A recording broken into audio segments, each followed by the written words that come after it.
Travis, what are you doing? Looking through these boxes, look at all this random crap. Is that a teratoma? Yes, and look at this one. A Santa costume. It's not just any costume, it's the costume from Violent Night. All movies that we've covered in the past few weeks. Yeah, it's like whoever owned this cabin got all this movie memorabilia and stored it in this basement. But Violent Night didn't come out until after we got here. Was that... No, that box was not there when I walked in. Open it. It's a chainsaw. Ooh, vintage camera. I wonder if the flash still works on this thing.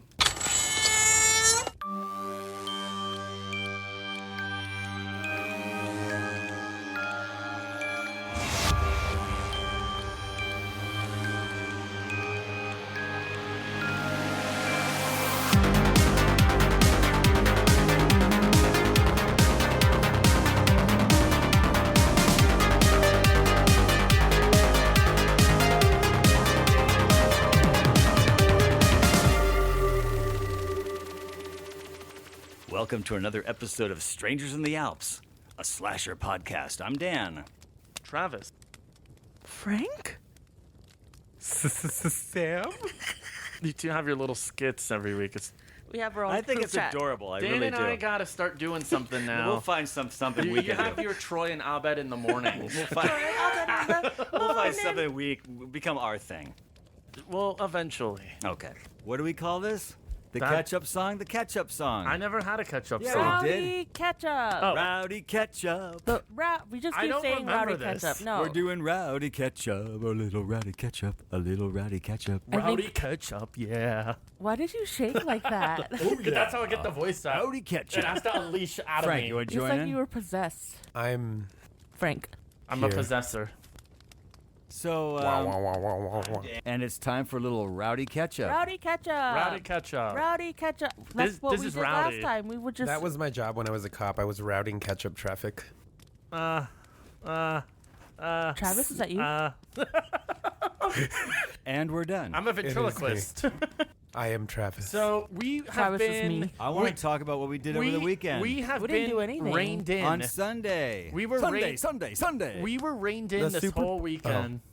This We is watched very the rowdy. Super Bowl. This is Again, so for the third rowdy.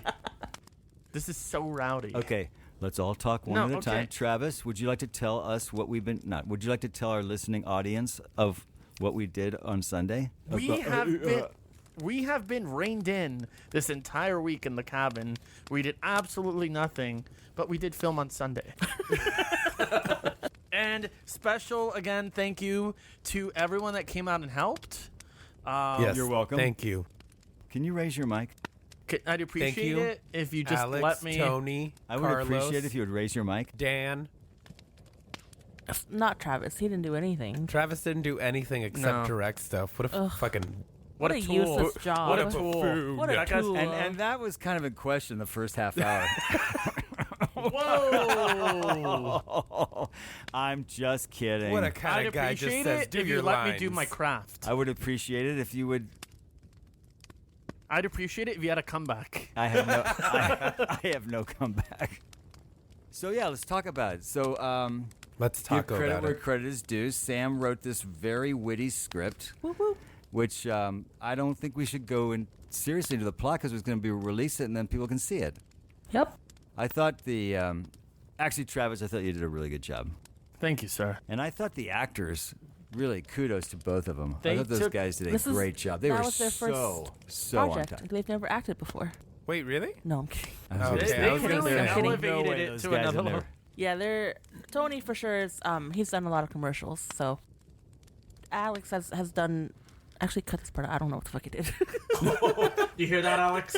Yeah, you can tell they both have done stuff. this is their craft, their passion. They were pretty good, pretty quick Good looking. to adjust the. Well, you know, Adjusting, we also had Tom. Tom did a great job on sound. Yes, Oh, yeah, Tom. Tom. We had Carlos on Carlos camera. DP. You know But- what? I almost forgot that Tom was there half the time because he so was so good. good at like That's- like He'd be in the Dan, car. That's what Dan, they like you say. said, yeah, like If you're I don't know if you guys noticed, but when we were doing the car shots, I was looking in the back. I was like, "Wait, where the fuck is? Oh, he's in the back. What the fuck?" If you're not talking about sound is doing a great job. And he That's did a the way it great works on job. a set. He did great. Yeah, I thought that everybody did a really good job. I thought it went really smoothly. I thought there was a lot of creativity. I'm very excited to see the first cut. Speaking of creativity, this was our first short or project without Roger involved. Yeah. Roger Garland. You were there, and people were like, "Oh, so this is a Roger thing?" And you were like, No. no, I'm just ADing today."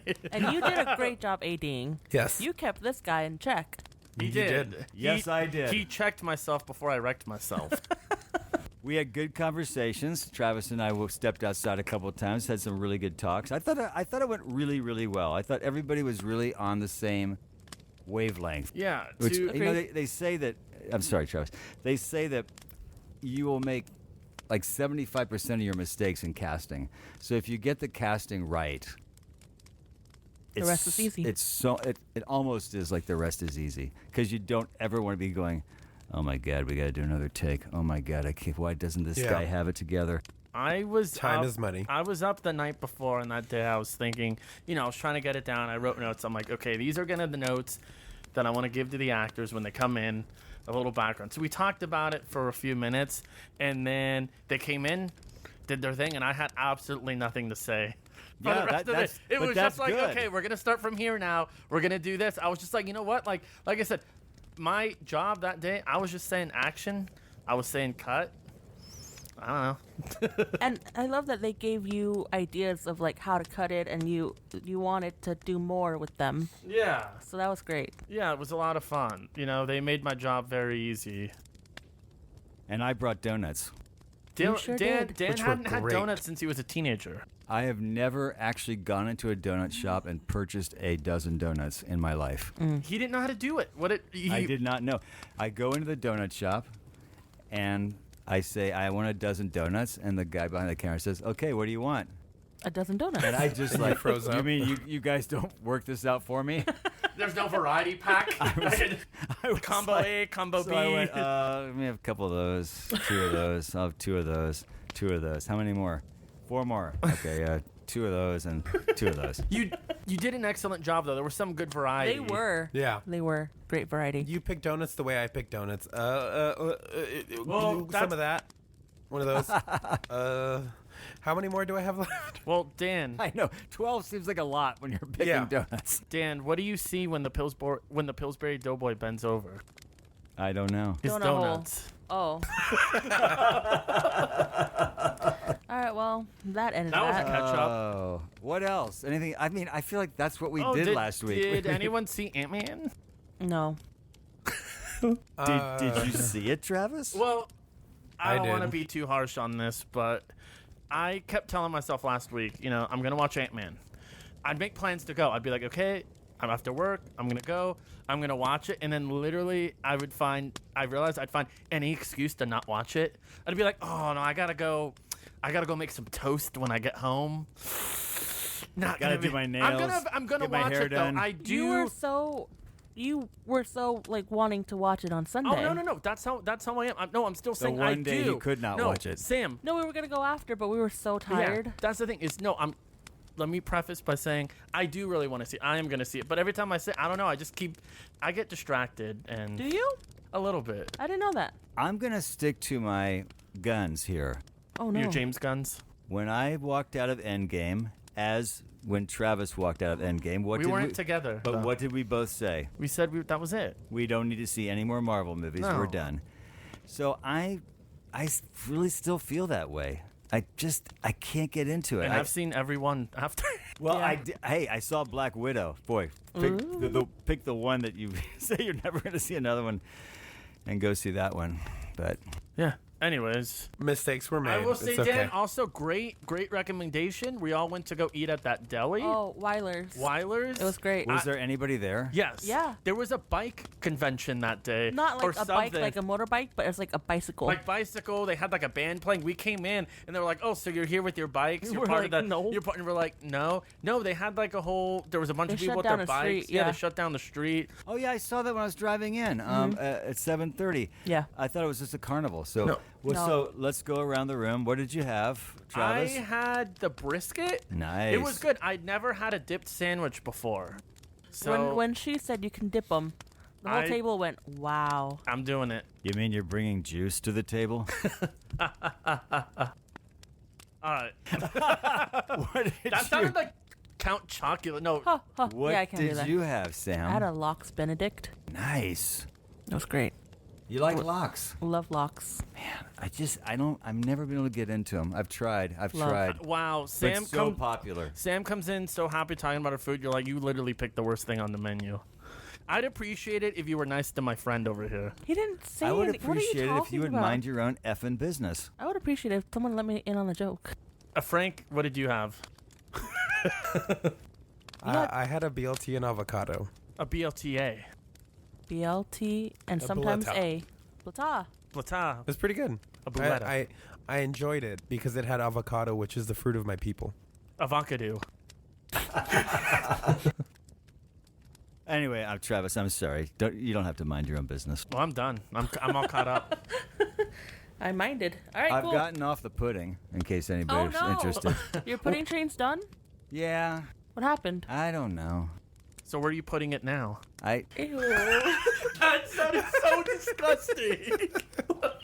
And yet, you said it anyway. I didn't mean it like that. Where are you putting it now? Where am you I seem putting so my pudding? concerned. Yeah, like where are you putting your pudding? Oh, it's in the None of fridge. your All cons- right, everyone. None of your I can concern. grab you one. Enjoy this week's episode.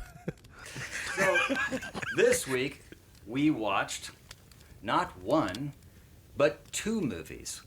We're very excited to do this double feature of Texas Chainsaw Massacre, the original, and Texas Chainsaw Massacre, the Netflix 2022 sequel, I guess you would call it.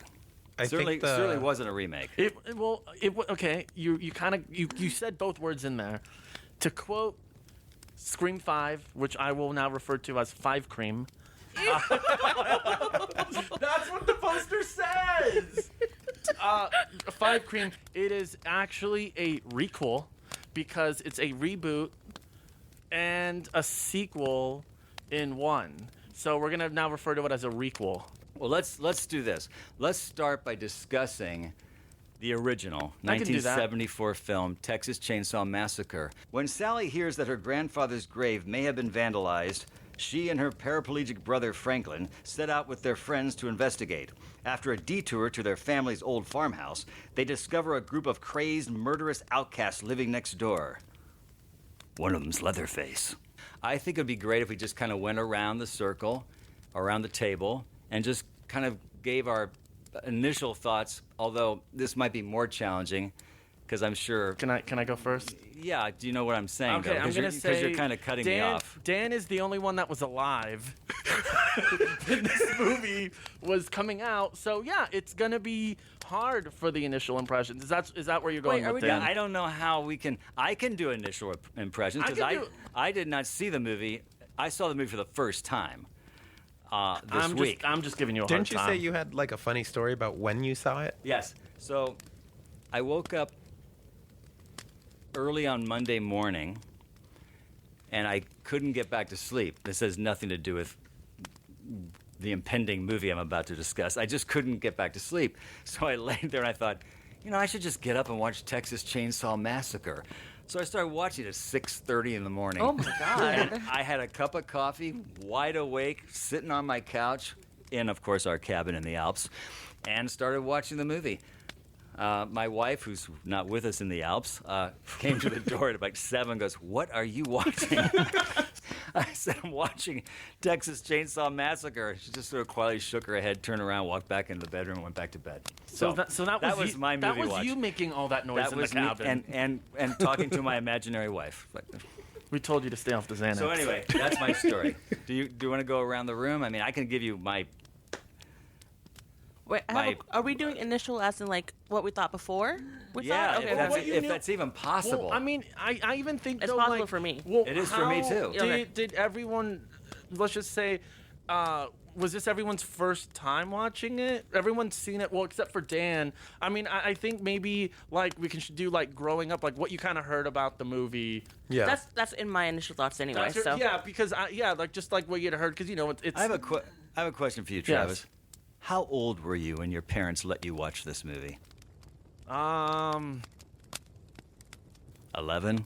Okay, 9? so I watched. This is gonna be another visual thing. I watched a lot of movies, a lot of horror movies growing up, but I turned out fine.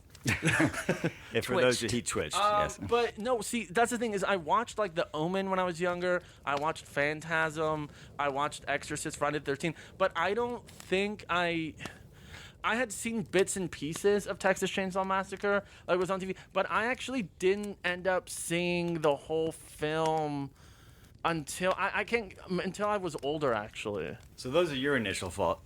What are yours, Sam? What are yours, Sam? You tricked me. yeah, I mean, I heard of this movie when I was younger, but when I was younger, I was afraid of everything and anything, even All the at once. dark. So I stayed away from it. I didn't think about it because I thought that if I thought about it, I'm gonna get haunted. It would be real. It would be real. Leatherface would come and attack me. What do you want? No, I was gonna say sorry, but sorry, Sam, you're running. That was my thing too. Is I remember when I was younger, I kind of took everything literally. So when everyone's like, so I remember in the beginning when they're saying true story, I'd always heard when they said true story. My dad told me I thought this was really based off a true story, so I didn't want to watch it. It kind of freaked me out. Yeah. Anyway, back to my thing. Sorry. I was mortified of this movie. I didn't think anything of it. I didn't want to watch it. So that was my initial thought. Quite the initial thought. I've Thank you. actually never seen the movie all the way through until I'd watched it for the podcast. I've seen like bits and pieces. I've seen all the big scenes, but never in one go. So like the experience is a little different. So initially, I stayed away from the movie. Like it had this reputation for being like a really gory, graphic, really hardcore horror movie. And when I was younger, I actually didn't really like horror movies. It wasn't until the AMC Halloween marathon started becoming a regular thing that I kind of got into horror movies, because I had a really traumatic experience when I was a kid on Halloween, so I was scared of everything. Halloween night came around, I would lock myself in my room, wouldn't go out. So it wasn't until that experience that I started getting into movies, but I always kind of skipped Texas Chainsaw. And there was this schoolyard like rumor that, you know, so-and-so actually worked in the, like, so-and-so's parents actually worked at the jail where they kept Leatherface. And, you know, I saw the real, like, crime scene photos. So there was this sense of, like, you know, this is a real thing that really happened as a kid. So I always stayed away from it. So going into it, I was a little like, okay, let's see what this is all about. Finally, like the whole experience.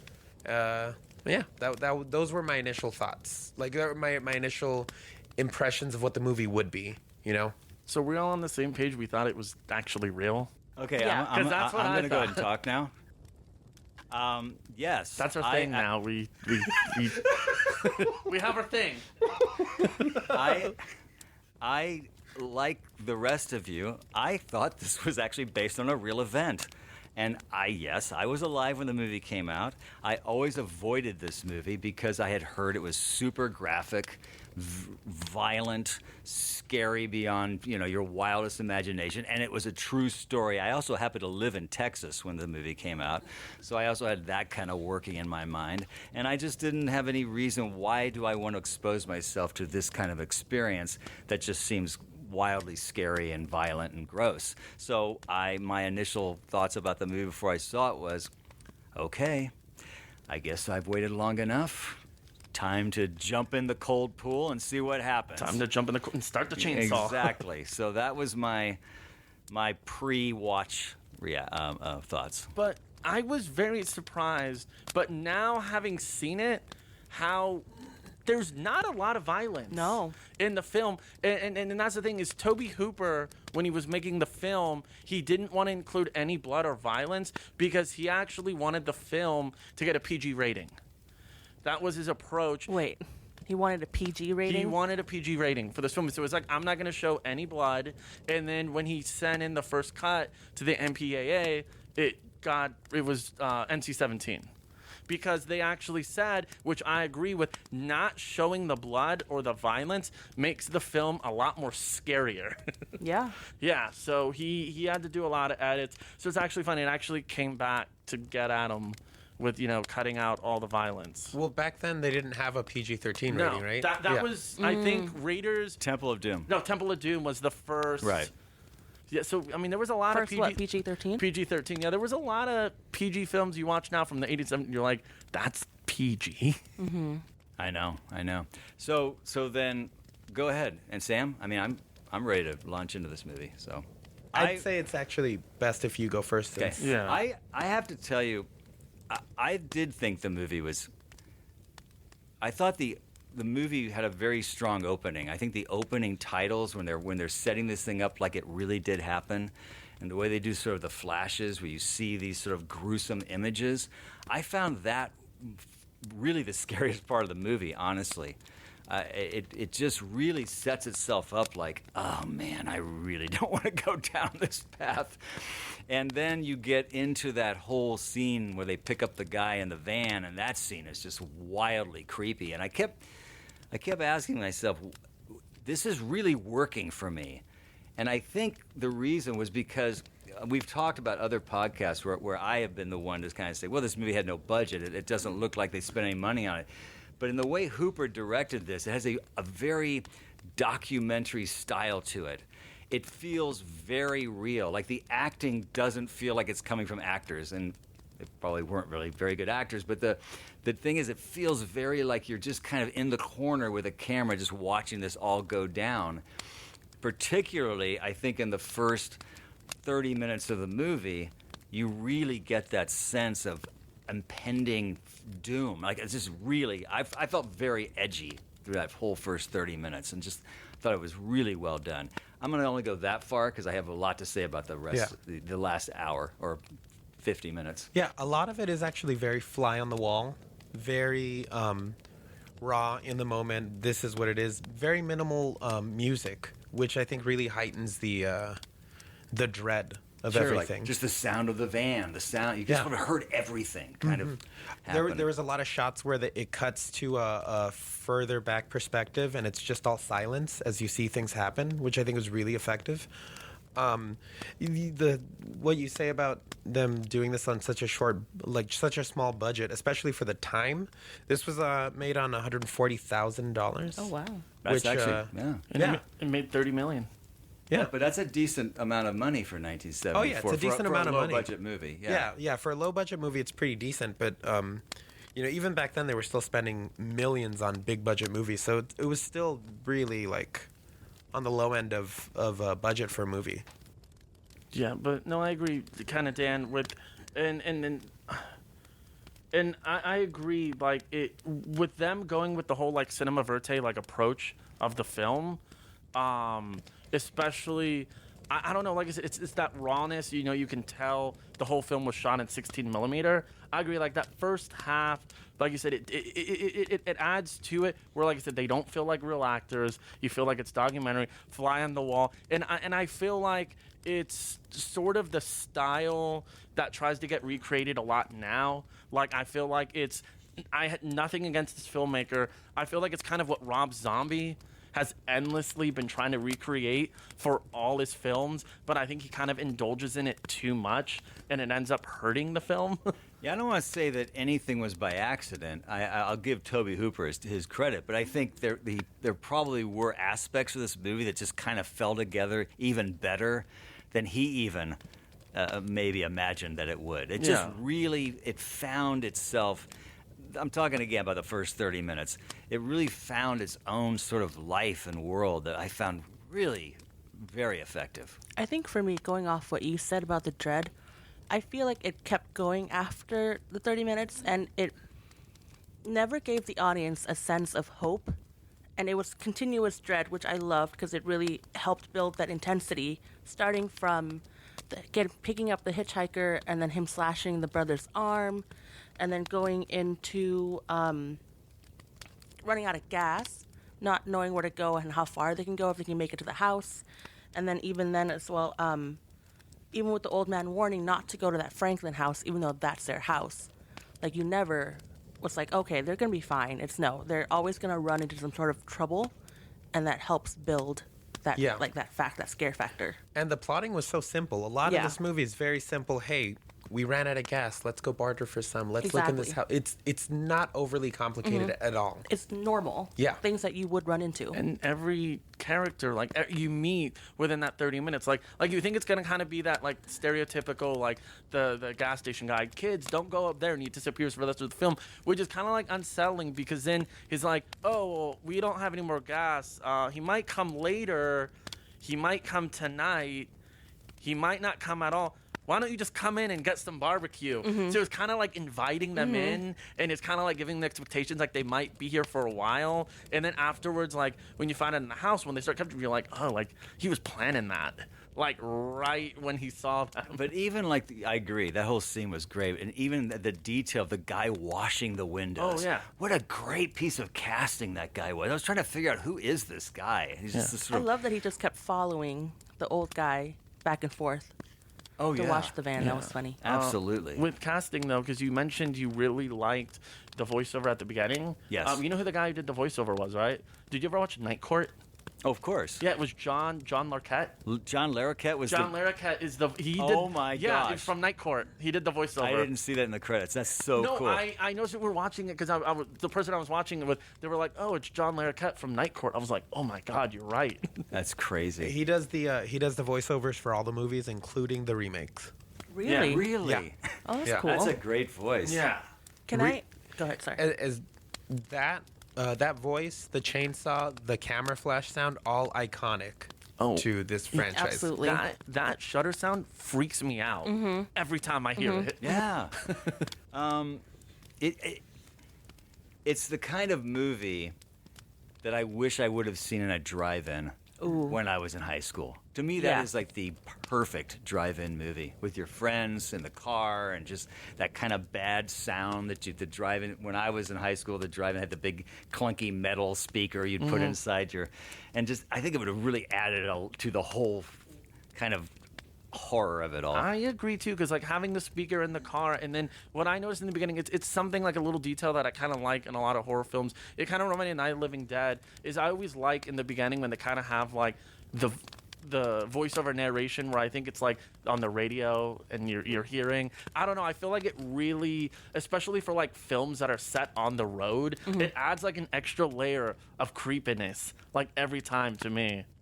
Well, and having Franklin, that's his name, right? Yeah, Franklin. Franklin in a wheelchair, having him be handicapped, I thought was also just a really oddly sort of creepy thing. Not that he was handicapped, but it just made me go, oh, well, here's a problem. This guy can't actually get away if anything really happens. No, he doesn't.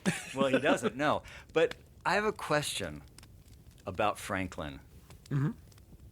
Was he supposed to be some kind of comic relief? I was going to say that. Well, 'Cause it wasn't, by the way. No. I was super annoying. Well, and I'm glad too, because I was annoyed. Apparently, too, there was a little bit of like on-set drama because the guy who played Leatherface and Franklin, the guy who played Leatherface couldn't stand Franklin. He's the most annoying guy ever.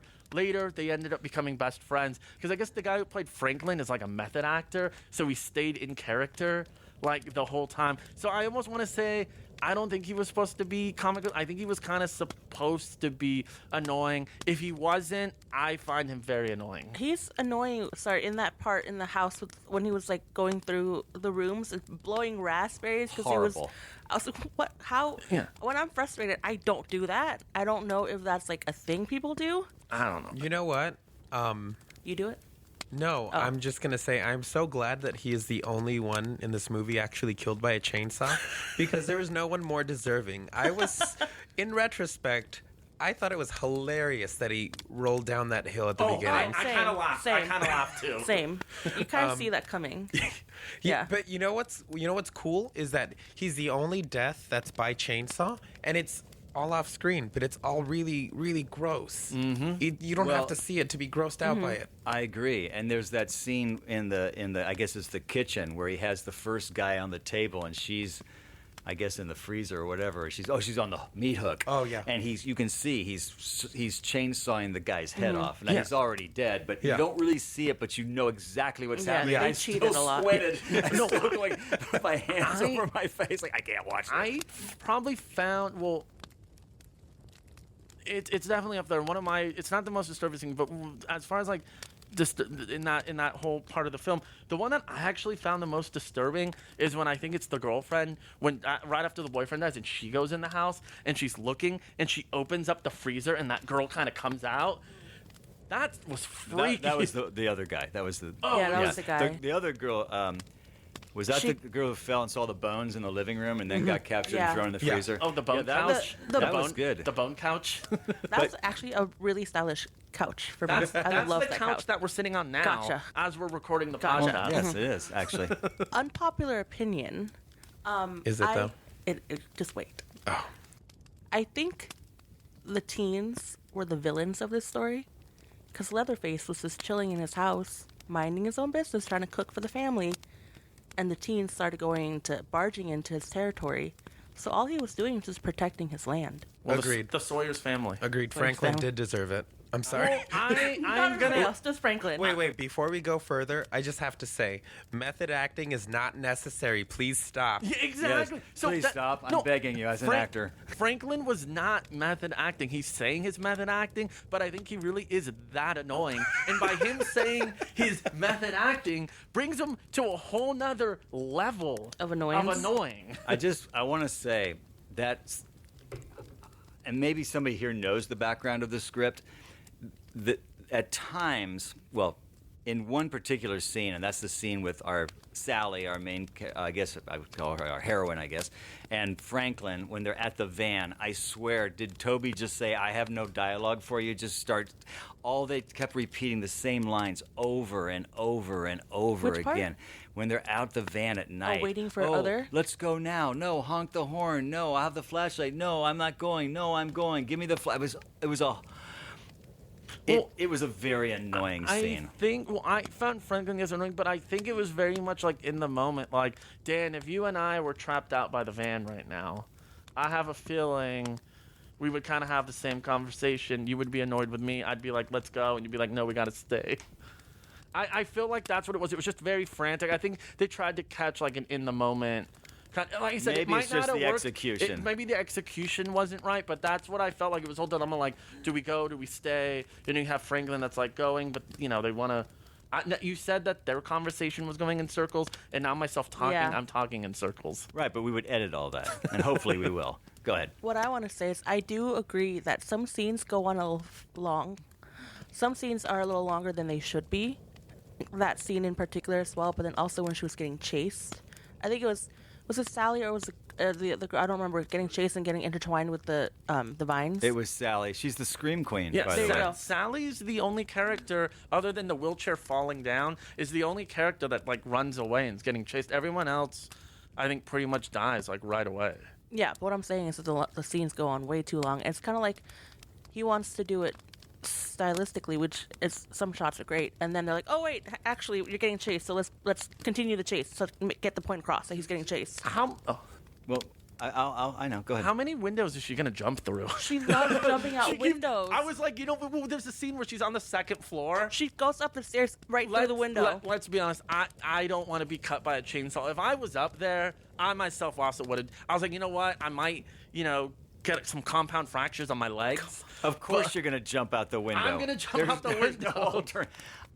Travis, that's really insensitive. In some parts of Texas, that's how they get out of houses, okay? The normal way they get out of houses, on their way to work. Yeah. Just Well, jump through a window. Oh my Maybe God. that's why Franklin's in a wheelchair. But we love and jumped out the window. we love and respect all of our Texas listeners. Thank you very much. Thank you, Texas. You know what? So I did actually really appreciate how close. I know you're saying that they dragged that chase scene out for a little too long, but not once did they let you believe that she was going to get away. Every single absolutely shot, not.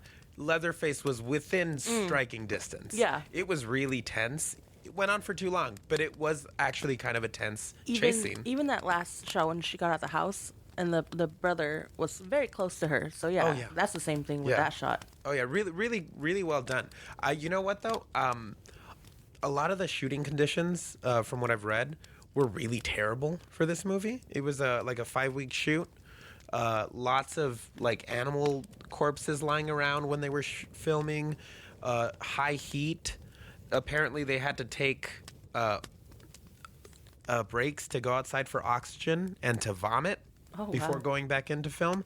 So I feel like some of that desperation really seeped into the movie, and maybe that's why some scenes just feels like, they're doing the same thing. It's because they're fucking frustrated with the Yeah, conditions. But I think that works in its favor. I do it's too. It's not the cleanest dialogue. It's not the prettiest movie at times, but I think it's really well crafted in that way. I think it Yeah. really worked in its favor. Absolutely, hearing that backstory. No, yeah, I guess I think it really adds to the whole cinema verte of the film. And Frank, I don't know.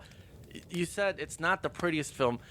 I was kind of in this weird mindset while watching the film where everything in frame was so disturbing. But I, at the same time, was thinking, this is one of the most beautifully shot films I agree. Oh, I yeah. have ever seen in my life. All those Yeah. silhouettes were just so beautiful. Yeah. Yeah. And And the framing, the camera work. Oh, yeah. I really, really appreciated that shot where Pam gets off the swing and the camera glides under the swing. yeah. Great shot. Yeah, just really fantastic. Even at the gas station, when they're leaving the gas station, and it kind of has that single frame, the single take tracking shot, when they're all getting into the van and it's pulling away from the gas station. I thought it was beautiful. With also vans pulling away, did anyone think of the movie Little Miss Sunshine when it had the Paul long Dano? shot of the van? Paul Well, Dano when- running? Yeah, when it had the long shot of the van, I was almost thinking, I was like, oh wow, like what if in Little Miss Sunshine, what if like when they were going to the competition, they picked up a hitchhiker, which ended up being Chop Top. That's actually the original. That is, script. and that's why Paul Dano went screaming outside. Exactly. It wasn't the Air Force. No, His no. arm was cut. That shot is really cool, though. That first shot where they stop to pick up the hitchhiker. There's a really I don't want to assume the intention of the cinematographer, but it really feels like it's kind of framing them as a small little piece in this big, Oh, 100%. Big- 100%. countryside look. Like there's a lot of negative space up there. They can get lost really easily, as I feel like they do in the movie. Oh, absolutely. No. Well, I'm getting ready to flip channels, not on the movie, but I have something else I want to talk about the movie. So if you're still going on with that, go ahead. No. I have something about the set design, if I can Go ahead. say it really quick. Sure. The set design was really great. I think it helped, again, with the scare factor. Uses of, like, taxidermy. Even, like, the bird feathers all scattered on the floor, pretty much covering the floor. All the bones, all that stuff. I feel like that really helped.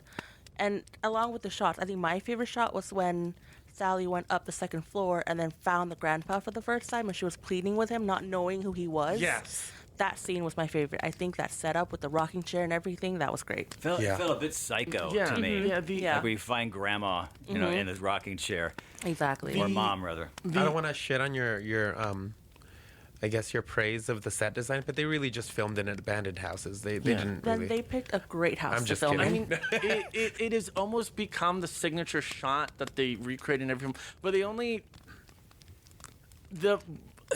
thing, but then again, like I said, it was in the 70s and 80s a lot. My only thing with the cinematography where I was a little about was there was a lot of shots like with the male gaze, like very present when they were filming it. The what? The a male gaze.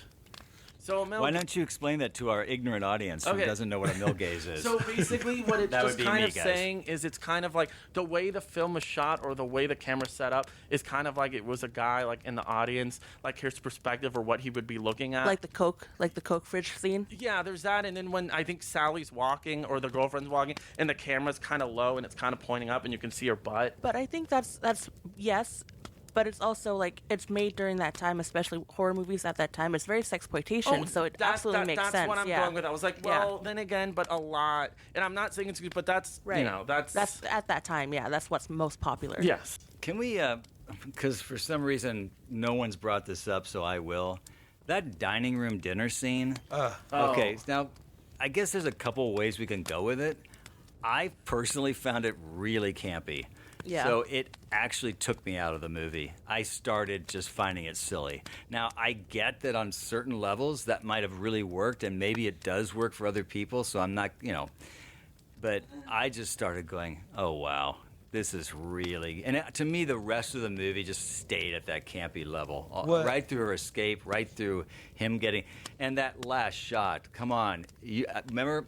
If anything should be an off-Broadway musical, it's Texas Chainsaw. Who does not want to see Leatherface swinging and dancing that chainsaw at the end of the movie? He was so at the end of that frustrated. musical, That- singing that song. That's one of my Love it. That's one of my favorite shots of the film. Oh, it's an I think it's an absolutely beautiful. It's an incredible shot. But rolling back to the dining room, because that scene went on for quite a while. I like that scene. Yeah, You know, that's- I don't dislike it, but I found it very campy. So Yeah. you know what? One of the funny things is about that scene. That's where a lot of the frustrations with the filming reached their peak. At some point, I believe the actor who played Leatherface said that it was so intense when they were actually filming it that he started losing his grip on he started losing his mind a little bit. He actually thought they were filming a snuff film and they were really gonna kill Marilyn Burns. Like that's how I guess arduous the filming was, that they were really starting to lose it towards the end. So Wow. I think it kind of sucks that it doesn't always come, because it does feel a little over the top at points, but I think it still works in its favor. I think it's still entertaining. I But agree. It's very entertaining. I'm just gonna say, Dan, I don't know what kind of family dinners you have. I've never been over to your house for dinner. You don't suck on grandma's bloody finger to get your nutrition, your nourishment. I don't want to be a part. Don't invite me to dinner. When you're having your dinners in this cabin, I'll be in my room. It but no- became almost like opera, though. See, and you saying that last shot of him swinging and that was like opera. No, let me see- give you a little background. That's like grand opera you're watching, and I thought it was like amazing, but it was that dining room scene to the end is not match the movie up to that point. That's the turning point. No, see, for me, what made the dining scene room for me was at the ending. I don't know. I found it super uncomfortable where they kept giving the grandpa the hammer. And they were like, he's the I wanted to greatest grab the hitter. hammer. I wanted to grab. They're like, oh, he's very good at this. Yeah. I don't know, because there's always like the story with the grandpa and the sons where they go fishing, and the grandpa or the dad shows you how to throw the fish hook, get the cast. I don't know. To me, that just brought it to a whole new disturbing level. Absolutely. It's like, here, son, let me show you how to do this. It was very disturbing in a very, I keep repeating myself, campy way. Go ahead. Yeah. I loved the part though with Sally when they kept doing a close up of her eyes, and like I thought that scene worked really well. It really brought that chaotic feel. I thought that was great. Yeah, and then speaking with the eyes too, I don't think it's shown a lot in other Texas Chainsaw Massacre films. Is I really like how in this one, how the mask was really loose on his face, because I thought it kind of made it really uncomfortable when you would. I think there's the part where he's like his tongue is out and he's like smacking his teeth. Yes. With it, and then you could kind of see his face a little bit under. Well, you see all his twisted teeth Yeah, and you his see- deformed mouth, so you know underneath that mask is a probably very deformed, disfigured Yeah. face. That's what I'm guessing. It's Sloth from the Goonies. Oh, I'm sorry, I shouldn't have said that. now you've given a spoiler alert Wasn't for this the There's a very Goonies. promising young man behind that mask. Okay. Wasn't this one based on the real cannibal? Ed Gein. Yeah. Yeah, Again, right. Oh, I didn't know that. Fun Who is fact: who is that? he's a serial killer back in like I think the 70s or something. 1950s. 50s. Actually. He would kill people, eat them, but then he'd also take their skin, and he'd make furniture out of it. He had like a lampshade of the human skin, he had all that stuff. Yeah. Yeah. It was a 2-in-1. We got Texas Chainsaw and Psycho out of it. Twofer. There Wow, we that's go. really morbid to say. and we covered Ed Gein, which is good history. So final thoughts about this original Texas Chainsaw before we roll into the other one, the remake or the sequel, prequel? I'll go. I loved it. I watched this movie way after I got over my fear of everything and anything and the dark, so I enjoyed it a lot. I'm sure you guys feel the same way. It wasn't as scary as what we initially thought. It wasn't as graphic. We went over that. But this movie is a perfect example of like not needing any backstory for the villain or the heroine in this film. Everything around it made it scary, which it worked really well. And the main reason we watch it is to watch cannibals kind of go crazy. But yeah, like I've mentioned it before, we're stuck in needing to know the backstory of everything, having things really explained to us. But this is just so mysterious that it worked a lot. So yeah, this is one of my favorite horror movies. Cool. What would you my give it a rating? I would give it 4 loose teeth out of 5. Oh, 4 out of 5. Cool. cool. I'm gonna have to agree with a lot of that. I'm really glad that I was able to appreciate it after I got over all my initial fears about horror movies, because there's a lot to really like about this movie. It's simple. It's really creepy. It does a lot with a little. It looks beautiful. The sound design is really good. Just overall, I really, really liked it. And I'm glad that I can add it to the list of, I guess the shelf of like some of my favorite horror movies now that I've seen it all the way through. So if I had to give it a rating, it would be 4.5 dancing Leatherfaces out of 5. And he's dancing to Whitney Houston's I Want to Dance with Somebody. That's great. I love that. Travis. Okay, so yeah, kind of just to sum it up, I saw the Michael Bay Platinum Dunes version first. What So did I, actually. Yeah, that's actually was my the hell is that? It was the one in 2003. He didn't direct it; he produced it. That was So my Jennifer Beal. Yeah. yeah. That was my kind of introduction to the series. I liked the remake. So going with the original, it took me a long time to watch it. I'm gonna say I've brought it up before. Movies on the road freak me out. Going back to Jeepers Creepers, the original Hills Have Eyes. So already the atmosphere kind of freaks me out. I think it's great. No, I think it's good. I think the way it's shot is beautiful. I cannot praise this movie enough. I like that slow build when they're in the van for the first 30 minutes. And once the movie starts going, like once that first person dies, the boyfriend, it's relentless. I really like how every character just keeps getting killed off right away. It's very unexpected.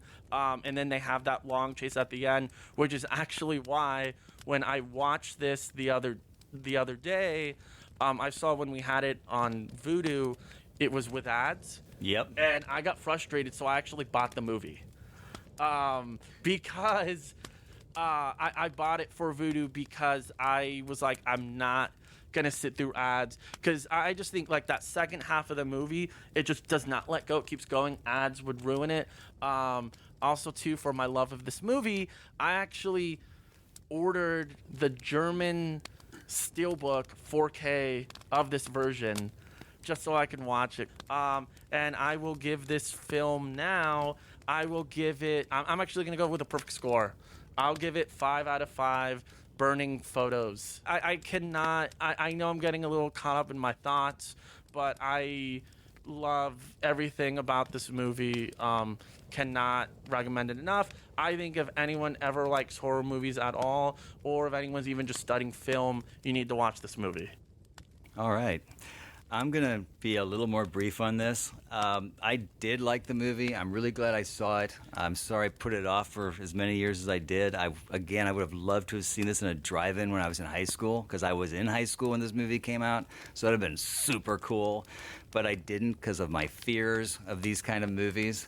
I think one of the strongest points of this movie is, outside the docu-style that I love, is also what Sam says. There's no backstory to it, except what they tell you at the beginning when they show you, they sort of lead you into this real story thing.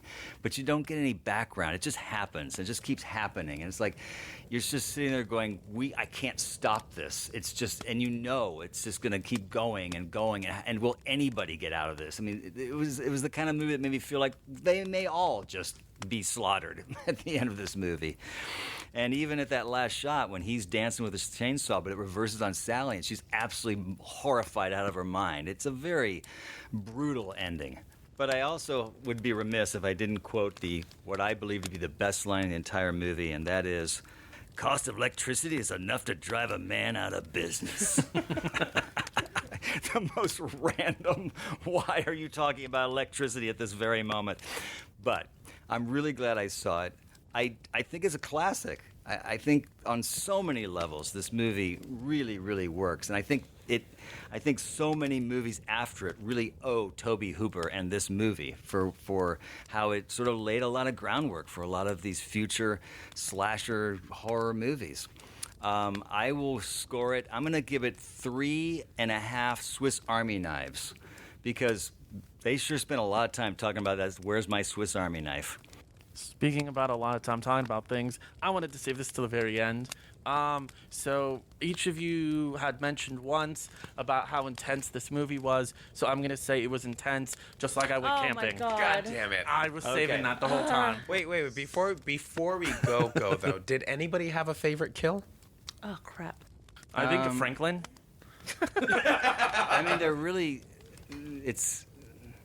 really didn't see any kills except Well, for in your Franklin. imagination, what did you I really imagine? want to highlight that first hammer kill though. Oh, yeah. That's so quick, so brutal. Oh, to the boyfriend. Yeah. Right. I think that was the most gruesome one, and the hook. I Yeah. like the hook. It was so, like I said, it just cut you. Sorry, Sam. No, that's it. No, it just cut you so good. That's what I mean. It's like every character just got killed right away, and it just added to this momentum that just kept building and Yeah, building and and building. And the momentum leads up to Leatherface dancing at the end. So it's a build up for this opera song. The kills were very fast, so I don't really have a favorite kill. Was yours Franklin? No, actually, I mean, yeah, I thought you called him Franklin. I thought you said, Was what was yours yours, Franklin? Franklin? Hey, Franklin. I had a religious experience when it happened. Yeah, but no, I really gotta say that first kill The hammer? might be one of my top horror kills of all time. Yeah. It was just really effective, really nicely done. I'll give it that one's my favorite too. So, continuing on.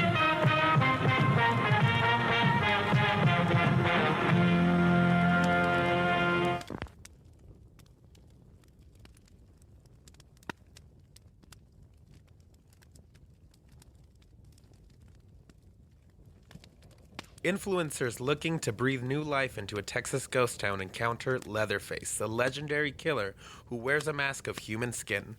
And now, we're going to discuss the 2022 Netflix Texas Chain Saw Massacre. I think we should go around and initial thoughts. I think you got the title wrong. It's actually...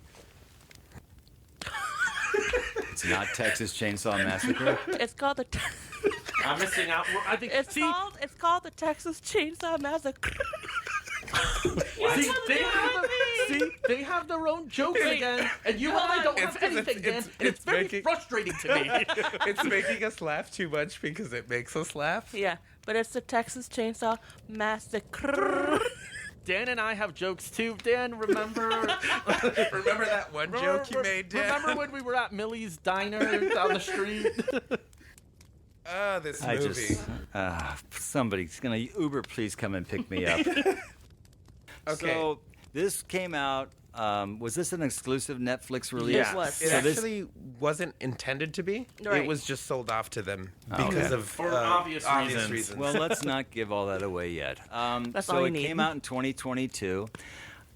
I would like to just go around and kind of do what our initial thoughts were. Can I start, please? So you're gonna give us your 20 seconds. pre-thoughts before you saw the movie. Okay, so 20 seconds. Dan, I went against all my beliefs I saw the trailer before the film came out. I was very excited for it. It was produced by Fede Alvarez, who did the 2013 Evil Dead remake. He did Don't Breathe. He did films I really liked. I had high hopes for this film. If it wasn't for the filmmaker behind it, I would have been iffy about it, because this film, since I'd even say the second film, has not had the best track record. I probably would have had no interest, but I got my hopes high, and I'll leave it at that. Great. Mine was actually the same thing as yours. I also watched the trailer. It tricked me because of all the intense scenes they had. And then also because of Fede, I was like, yes, Don't Breathe, Evil Dead, love those two. Nothing but greatness will come from this movie, so I was really, really excited to watch it. Yeah, see, I, too, also as well saw the trailer. And I was not as taken by it. I was excited for Fede's involvement, but there was one really, really obvious tell at the end of this trailer Yes. that Oh, told was it me, the bus? oh no, yeah, it Yeah. was the Texas Chainsaw Massacre scene. That's what I got. Dan, go ahead, and then sorry. No, you've already he's interrupted. angering me. Okay. I'm going to keep mine really brief. I Like didn't see. Go I was ahead. gonna say like your boxers. So, I do wear boxer briefs. That's our So- joke. We got jokes too. He's really But trying ours here. don't have the R thing. You know, we Boxers. can't. Yeah, I can't do that. I don't know how to roll my eyes. He has a different I have kind no of. idea. He has a different kind of massacre when you look at his boxers. Oh my god. I'm going to keep mine brief, like my boxers. I did not see the trailer. I did not know anything. I didn't even know this movie existed till we decided to I'm watch sorry. both of them. So I went into it thinking, why am I going to watch a remake of Texas Chainsaw Massacre?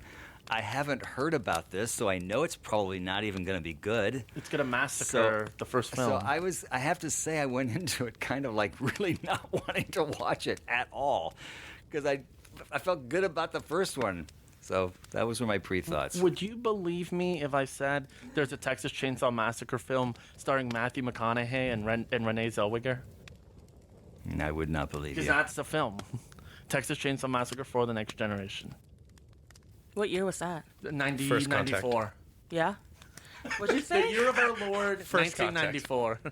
No, Wow. yeah, it was the next generation. It was their first kind of like reboot, which is why I said this series does not have a great track record. Well, let's get into it. You know, which you is- give me a lot of background. Let's talk Which about is this weird movie. because it's such a seminal cult classic.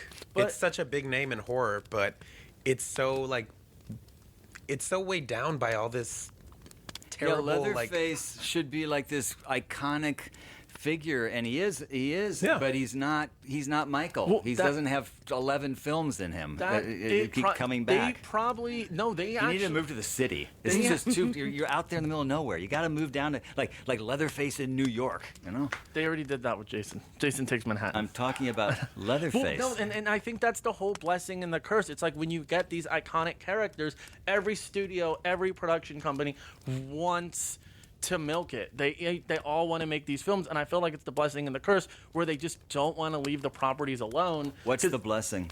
the blessing? Oh, okay. The curse, I understand. I don't know what the blessing is. Well, I'm saying it's a blessing and a curse because, I mean, we know we've been burned so many times now, but I'm saying us as, like, audience members, fans of the series, they can get kind of excited. Hey, like, there's a new one coming out. This There's might hope. be kind of good. There's hope, but at the same time, it's the curse. It's like, well, there's a new one coming out.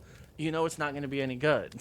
Yeah. And Yeah, I don't think there's a blessing in there. I think it's a curse. It's a blessing in disguise. Frank, It's a curse It's a in curse disguise. of It's a curse in it's a disguise. curse of Michael It's Myers. I was waiting it's for you to make that joke. deeply, deeply embedded. So anyway, I'll start. thank you. You're welcome. Just the story itself was so troublesome. Having these like hipster Gen Z people move to this really deserted town, only to start something new, but like about food and having to make their own town, but also because the bigger sister wanted to bring the little sister over because she was a school shooting survivor. Like all of that was so troublesome for me that I couldn't get away from it. And it just, the two, like Leatherface and then that story just didn't coincide for me, so it took me out a lot. Like, I hated it. I hated that line so much.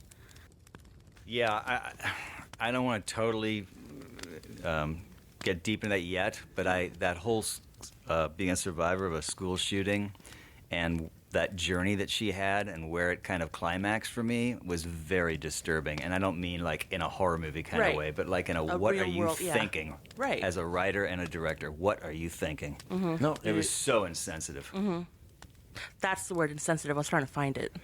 You know what's weird, though? I mean, it's not weird. You know what's the most, I guess, bothersome point about it is that it didn't have to be. No, you could have done this they whole didn't setup. Exactly. It was you completely could have unnecessary. used it. I mean, even in the original one, they were just passing through town. They wanted to see if their granddad's grave got dug out. Like, that's so simple. You could have done that. And that's the thing. I didn't, just to start things off, I'm going to say, like you said, I didn't understand.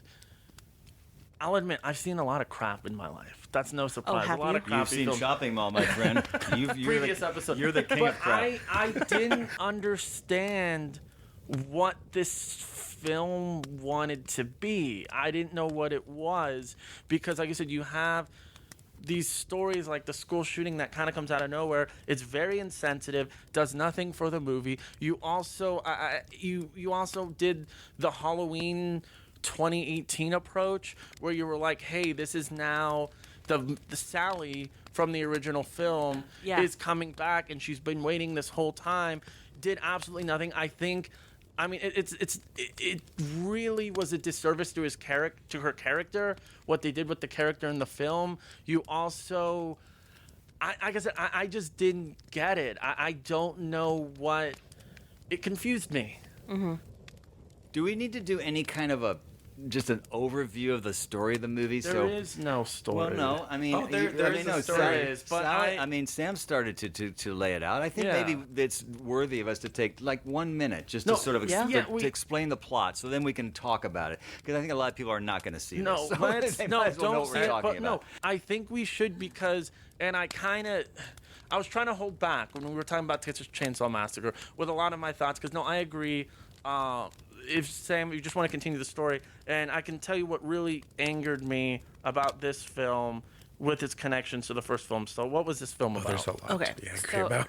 It's about this group of young adults, Gen Z, consisting of a boyfriend, girlfriend, a friend, and then the friend's little sister. Side note, I took no time in remembering the names. I don't think I need to. Doesn't matter. Yeah, so they bought this deserted town far away from the city. They wanted to refurnish it and then bring over investors to help invest and kind of make it anew, have restaurants, have shops, have something. The girl said that she wanted a place to start fresh and have people just come over. That's what they did, and then they ran into a little problem, aka Leatherface, and trouble ensues.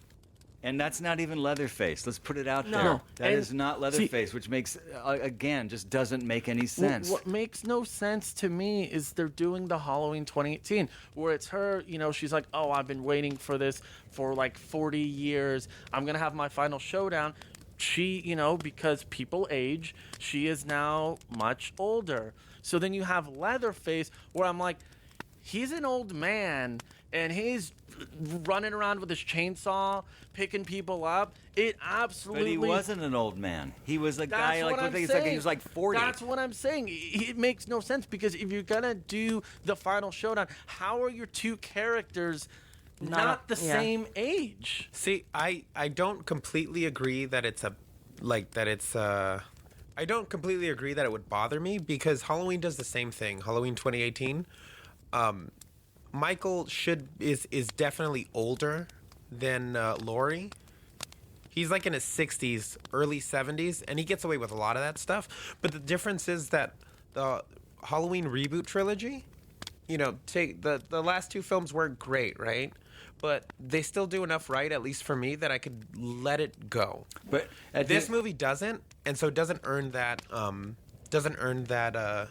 I guess that excuse. But at the end of Halloween Ends, we see Michael. He's an old man. Yeah. Okay. we see this Leatherface dude in the van. He is not an old man. No, not at all. So I hear what you're saying, but I'm just going simple. This doesn't make any sense. I mean, so I was just going along with, well, it's not the original Leatherface. It's just another dude who came up with the same idea as this other guy. Until she got involved. You don't remember me, do you? No, because I don't know who you are. No, and you are. Yeah. Why are you pointing a gun at me? And I don't Frank, understand. I agree with you going back to Halloween, but the difference being, and I'm not talking about Curse of Michael Myers here, is there was a supernatural element, or almost like Michael was a shape. It is very well established in the original Texas Chainsaw Massacre. Leatherface is a normal guy. And they even straight up say, there's the line in the movie. I don't know where, about normal. But well, I mean, his nothing. They straight up say, they have the line, Chop Top says in the first film, we do the killing and you do the grilling. That's it. That's all you need to know. That is enough backstory to set up something very disturbing. So now suddenly they're trying to give him this like sympathetic backstory in the film, in the second one, where it's like, oh yeah, well, because he saw his mom. And that's the thing. It's like, if you're trying to continue off the first film and you just keep changing these elements that make no sense, why not just remake the film? Do something different. Stop trying to cash off Halloween. Or don't. I mean, I understand because of the Gen Z aspect, but don't set it in 2022. Exactly. Set it in 1978 or something, so we know it's still Dan, possible. You grew up. You've been to Texas, right? I lived in Texas. I have never been to Texas. Was this film looked like it was filmed in Texas? You talking about this remake? Yeah. I mean, there's a bunch of flat desert of Texas. Yeah, All right, sure, it could totally be Texas. Well, this was I filmed thought in, the town looked great. If we put a little cobblestone, that's a great Shipshawana. They were Did you gonna- not think we could shoot I Shipshawana actually there? thought about that. Like, where did they shoot this? That's It's probably a great town. That's probably the best thing to come out of this film. Is then. that we might have a location for You know our what? movie. Well, I actually do have a couple of positive things to say about it, but I think I'm having a really good time shitting on this movie. Yeah, let's 'cause shit it's on it a fucking little bit more. Let's keep doing some more. I just- have some more. And I just I want to intersect but just go back to Michael Myers real quick. In the first movie, he's the boogeyman, and Donald Pleasance says you can't kill the boogeyman. It's very well set up that he's more than just a guy out of an insane asylum. I mean, they really plant that seed. Okay, Sam, sorry. Continue shitting. Would love to keep. Oh God. Going off with the whole sympathy thing, even that part threw me off. But then also with the mask, he took his mom's face, like the skin. But the fact that they tried to draw more sympathy towards him, having the eyes be so puppy-like, it's like, I shouldn't feel anything for this character. No, Sam, I completely agree, and that's why when you were saying in the first film, you felt like, oh, like they were the villains, the teenagers. I feel like, I don't know, they tried to make it more in this one a little bit. That's why I was kind of like, I didn't want to say anything, but I was like, oh, you mean like the remake? But you don't even feel... the re-quel. Have we gone over that, what a re-quel is? Hold on, really quick. But Is you don't that a even real term? A real Hollywood They term? created it. They created it. Hold on. As an excuse to make these movies. But you don't feel anything for the Gen Z people in this one either, because they don't have any redeeming qualities. You just kind of like, they come in wanting the world. They didn't really check out the town because they obviously didn't know that this orphanage was still running. Well, and he did not have the title. Yeah, and then it's just kind of like, well, you're kind of setting yourself up for this. Like, who cares? They tried too hard to make it Too hard. seem. Yeah. Yeah, I agree. And that's why I agree. Like I said, and I'm sorry, I keep taking the mic. That's one thing I don't understand what this film is trying to be, because you constantly changing these motives of these characters and who's the good guy, who's the bad guy. Well, I think we follow I'm we just know saying who there's the too sympathetic much. character is. It's the daughter. It's the younger sister. I know that. That's I'm just not- saying there's too much, which could have been handled a different way. I'm just Well, we'll saying get into that in a there's- minute. I'll take a break now. I'll take a break. There was too much going on. I'll tell you what the problem is, and I'll tell you exactly what the approach was. They wanted to politicize the plot by making it Gen Z versus boomers. But in doing so, they overdid the dialogue and the motivations of the Gen Z characters. Like, I get it. I don't really care too much for gentrifying either. I don't, I'd say not to get too political about it, I'm pretty liberal, pretty progressive, but I'm also not anti-gun. And there's a lot of dialogue which is like, ew, you would walk around with a gun in your pocket? Like who? Like nobody talks like that. Nobody I know who shares the same beliefs I do or similar beliefs talks like that. There's a lot of gray that this movie kind of like glosses over just to be black and white, Gen Z, old generation versus new generation. But in doing so, it just comes off as too try hard. And overall, it's really, honestly, I would have preferred if Richter, the contractor, was our final girl. Yeah. For many reasons. Yeah. But Oh, Wink, wink. yeah. no, Frank. He had a big gun. I'm sorry. I know. And I was then he gonna also had a gun. Yeah. Is that a gun in your pocket? I know. I said I was going to take a little bit of a break, but no, Frank. I agree with you. I've been stumbling my words for the past 15 minutes. You said it exactly, and I feel like we're the really try hard, and we kept saying there was that point in the trailer where we all cringed. What was it now? Tell It us. was the scene with where the guy was on his phone and he was recording Leatherface. It was not just the guy; it was the whole crowd on the yeah, bus. and the whole crowd on the bus, and the one guy goes, "Oh, we'll cancel you." Do you remember when See, if this were a comedy, that was a Yeah. brilliantly But it's funny not. moment. No, It's not. because let me just say, if this movie had a more campy approach to it, where we were like allowing Having fun. comedy or fun to be a part of this movie, which it didn't until that moment, which just makes it just stick out like a sore thumb.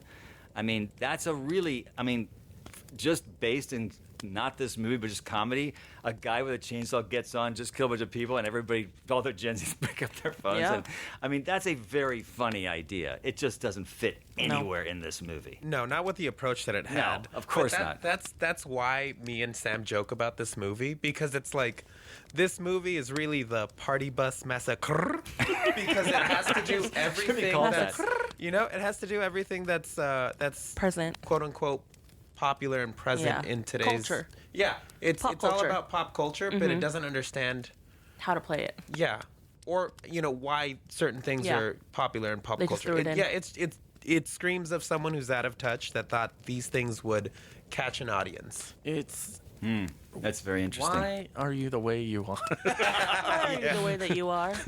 No, but no, that's very well put. Yeah, it's like I said, it's someone very out of touch, trying to be like, hey, Trying I'm to gonna connect, write, I'm yeah. gonna write what the kids and what everyone thinks is cool.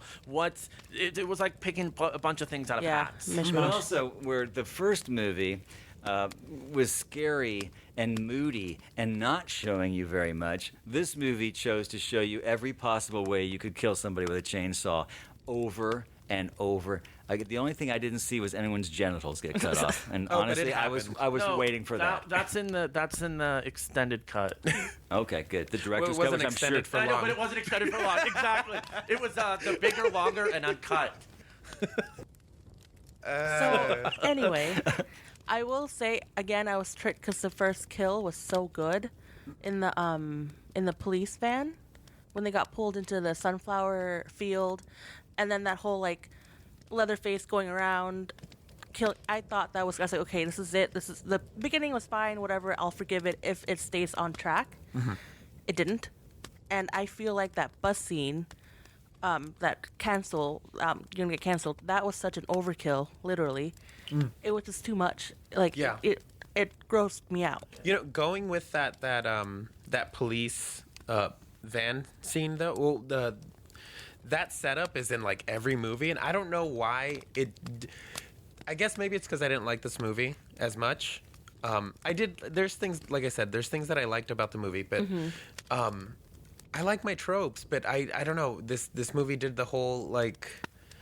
No, don't worry. I'll go in place of you, so you can do so and so, and then that person gets killed. Like, just everything about this movie that wasn't technical stuff really bothered me, and I think it's just because, I mean, you said it was try hard. yeah, it's try hard, and I don't like that. Well, Yeah. I don't either. I think you've nailed it. I also want to know, why was the chainsaw behind the wall of Mom's bedroom? Somebody explain that He to me. needed to have a John Wick moment. Yeah.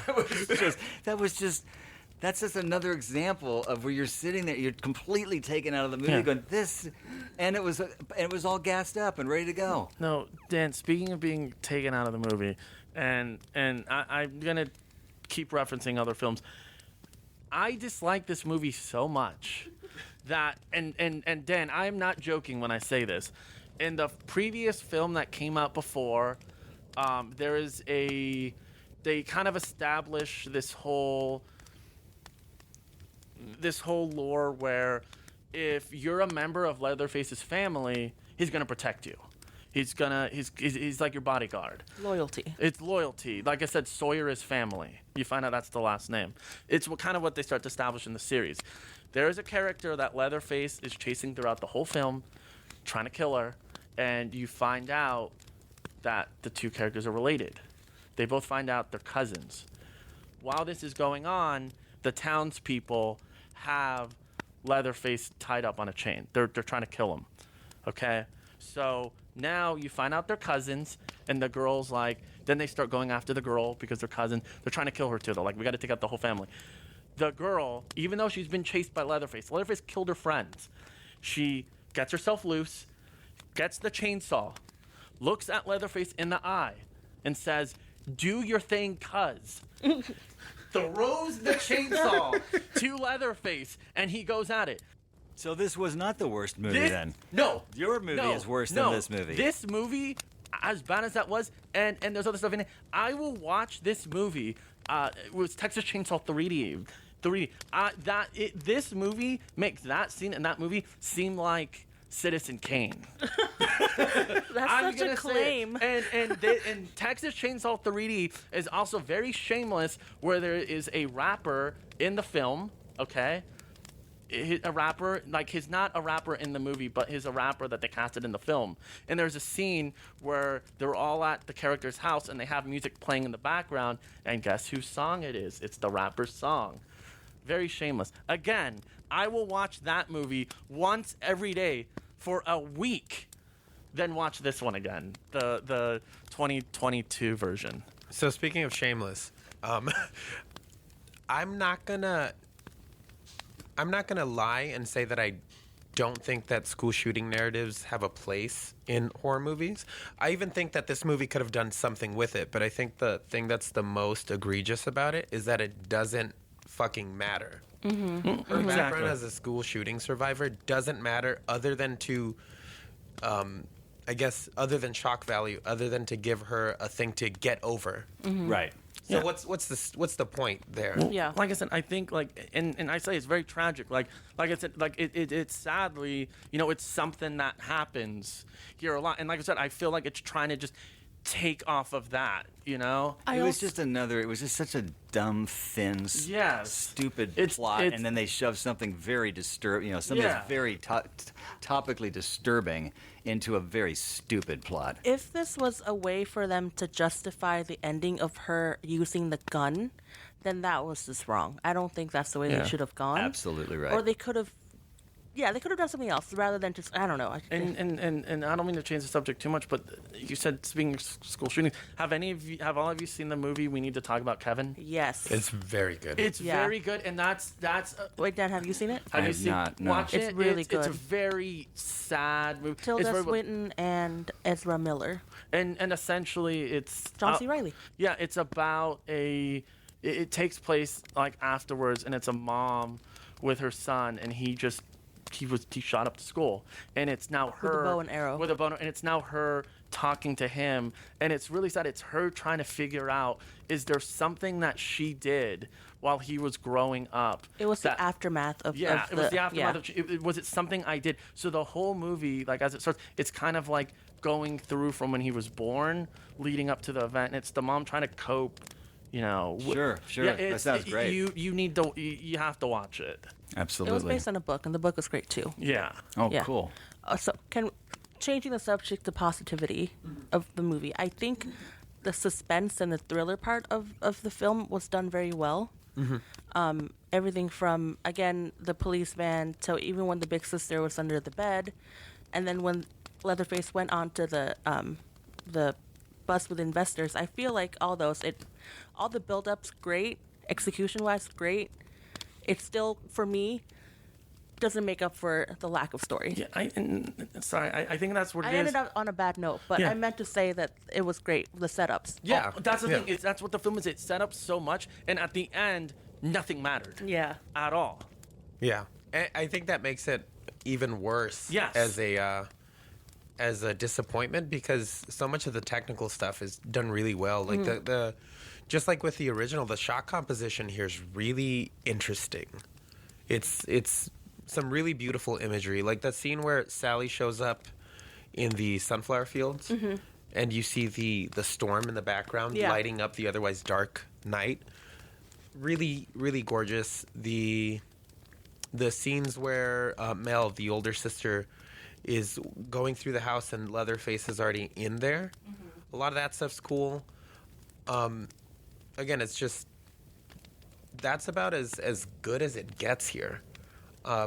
Actually, you know what? I also really do like you were saying, when she's sneaking back out of the house, the tension, the buildup of Richter showing up and her hiding under the bed and then trying to get out, and then it ends with Leatherface at the top of the stairs and he just whacks her with that hammer in Yeah. the chest. That's Yeah. so good.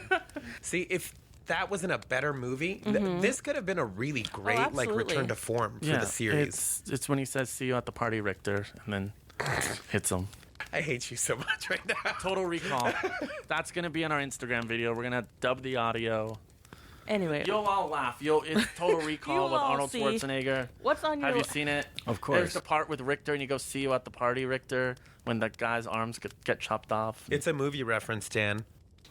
Yeah, I picked up on It's that. me not. It's me wanting to be part of the conversation, but okay? not knowing What's what your what's your part of your Without positive taking stuff? it over. So, this honestly, a lot of the positive stuff still has tinges of negativity to it. But I will say the idea of the going back to the party bus massacre scene, that could have been really cool in a movie where, I don't know, you cut out like 90% of the people in that party bus. Yeah. Okay, have it be like 2-3 people Yeah. trying to get to the back of the bus. The original, like we said, doesn't really rely on gore or You don't see it, yeah. shocking imagery. Well, shocking imagery, yeah, but it doesn't really rely on gore and blood. It really gets you to fill in the blanks and horrify yourself. This movie does the opposite. It feels like that party bus scene was just there for, again, the shock value, for the stupid attempt at social commentary, and then to up the body count, which is fine. I really actually enjoyed, that's fucked up to say, I really liked the banker's death, where she's walking, she's trying to climb out of the Oh, she got sawed in Yeah. half. window and get Yeah. yeah, stuff like that's pretty cool. Right. There's a place for gore Yeah. and blood here, but it just seems like they just go overboard so much. Right. Like, you don't need to see someone get I mean, maybe you do, but you don't need to see someone get, chainsawed from behind and then shoved into somebody else. Like well, A sandwich. yeah, like it's It just dumb. went on for too long. Yeah. If you sprinkled it in throughout the movie, I think it would work. But they just kind of clumped it in together. Yeah, it was just overall it was Nutty fucking Professor stupid. too. But see, again, that's Stop. there's moments here and there that are really interesting or really visually beautiful or interesting setups, and it's all just squandered. How did you guys feel? I timed this too. When Sally got into town, it took her 5 minutes until she died. No, that's why I was saying it was a big disturbance. It's like you bring her into this. She's like, she gets the gun. She's Right. like, let's do this. Yeah, What is the point of bringing her back? it was so. And and even to the point where it was. I mean, because the original actress died. Oh. So this is a different Yeah, see, I actress. didn't realize that till after the Yeah, movie. That's okay. and so why? There's it. Wait, so did she pass away before they She even passed filmed away like this? in before- 2014 Yeah, or something like that. 2014. So then why did they even amp That's up? what I'm saying. I didn't know it's that a she died. different actress. There's no. It's a big disservice. Ultimately, it was just put there to be like, isn't that crazy? Hey, remember how Halloween and Terminator, like everything's bringing back for one final fight? We're gonna do this too. For 5 minutes. Did Yeah. anybody find it interesting? Well, that's not the right question. I found it interesting. That's something no one said about this Right. movie. I found it interesting that both the original and this film are an hour and 23 minutes long. Yeah. I didn't realize that. And I think I almost made me wonder if the director who did this film went, I want it to be an hour and 23 minutes, just like the original. And it's the same length. You know what else is an hour and 23 crazy. minutes? Chopping Mall. Was there even an act 2? I was breaking this movie No. down trying to find the structure. There was an act 1 for sure. Yeah. And there was a hell of a long act 3. I didn't. Yeah, it jumped. Where did act 2 happen? it Maybe it was didn't. for 5 It- minutes. Act 2 was, do you have the title, I guess, when they were kicking the lady out? Yeah, it was just. When they were kicking the mom out. I think that's it. She gets the heart attack. I think that was just briefly Act 2, and then it was like, okay, now we established they killed her, so now he's gonna kill everyone. That's Yeah. your Act 2. You know what? It was that, and then it was Mel in the house. Yeah. Which, by the way, why did she need to get poop thrown onto her? It just felt like more Shock try hard. value. Like, yeah, It was yeah. trying to be gross, like this is twisted. It's messed up, bro. Bro, it's messed up. Yeah, yeah. It was very much, we're gonna put this heroin through her. Yo, You know, hey, Frank, that's fucked up, man. That's fucked up. which sucks because like I said, the setup for that scene, the setup for the whole horror heroine's arduous journey to the end, started off pretty cool. Like the getting hit so hard that you go through the floor into the crawl space underneath the house. That's some pretty cool stuff. But And then, ends up getting pooped on. yeah, that's cool. Yeah, you got pooped on. Great. Sucks. Stupid. Why do I recognize her? What else has she done? Oh, Because I crap. recognized her for She sure. does look familiar. I will say that she does have the makings of a pretty cool final girl as far as visuals go. She casts a pretty cool silhouette. You know, the curly hair, the blouse, the pants. Like with Halloween, the blue shirt and the pants for Laurie. That's iconic. That's an iconic final girl look. Yeah. Again, this movie could have been great. Well, the younger sister, I But think it too. wasn't. No, one not of at the, all. One of the sisters, wasn't she in 8th grade. Yeah, 8th grade in Despicable Me. I was gonna say she was one of the voices. Okay. The younger sister. Yeah, Yeah. she was in 8th Ellie, grade. Elsie, Wait, something. which sister? The school shooting survivor. She was in 8th grade. Yeah, I She was recognized also her for in, sure. My Best Friend's Exorcism. We don't talk I mean, about that. let's also What happened? No, we don't talk about We it. saw it at let's, Beyond Fest. let's also No, I was gonna say. Oh God. let She me was in jump in Happy real Death quick. Day. Let's also talk about that final shot. I was gonna say. I Speaking mean, let's of talk about the recognizing. very end of the movie. Pulls her up, cuts her head off in front of the sister, who's now pulling away in a car that's driving itself. At 2 miles an hour. Oh, where yeah. I don't even know. That's the thing is. That was brutal. That was just a brutal way to end that movie. And not like the original movie where it was just horrifying way to end the movie where he's dancing and swinging a chainsaw and she's just like lost her mind. This was like, what? I was laughing when the car gets set to the auto drive. It's like I can't do anything. Turn off the car. Hit the She brake. was too distraught I that know her that, but sister I lost her was head. laughing, and again, I don't know. Like Frank, Sam, Dan, help me out here. Is it also trying to make a weird point that it's a Tesla? Yeah. Is it trying to make a point about something? I think they mentioned something about Teslas and gas and all that crap in the Yeah, beginning of the and It's film. very clearly a Tesla. Yeah. Not a Was it a Tesla. Tesla? I have no idea. It was just see- like Sally was a bargain bin Laurie Strode. It was a bargain bin Tesla. Yeah, and I was Walmart edition. I was laughing more at this than within the first movie, the ending shot when chopped up or when he gets run over by the truck and you can tell it's an obvious dummy. Oh, that was That hilarious. gets run over. I was laughing more. I was taking out more at this re-quel. You never explained the re-quel. Oh, a re-quel is a term that was, I would say, invented by Scream 5, which I've been calling a 5 cream. So I think you actually did explain I this. did, but I'm going to explain it again. But why is it a 5 cream? Because the movie's called Scream 5, but they try to be like cool marketing where they in the posters they made the S a 5. So you call it 5 cream. I think it's funny. I'm sorry. I, like you all know, I think I'm funny. It's like Megan. He's calling Megan. Regan. I keep calling. I think I'm a little funny sometimes. I'm also now calling Scream 6 Scurvy Scrivy. I think I'm funny sometimes. Get back on track. Re-quel. So re-quel is where it's a reboot, right? Because in a sense, that's what it's trying to be, right? It's trying to reboot the franchise, bring it back, but at the same time, it's not a total reboot where it's not like, oh, we're telling the same story or remaking it. It's rebooting it, but it's also a sequel to the film because it's acknowledging previous events, which I guess would... I don't know if it acknowledges the second film. Too long, didn't Maybe the read. first one. It's a reboot and a sequel. There you go. It's a reboot and a sequel, Dan. So they call it, because you know how you have prequel, right? You have sequel, then you have re-quel. And this movie reeks. Thank you for that explanation, Travis.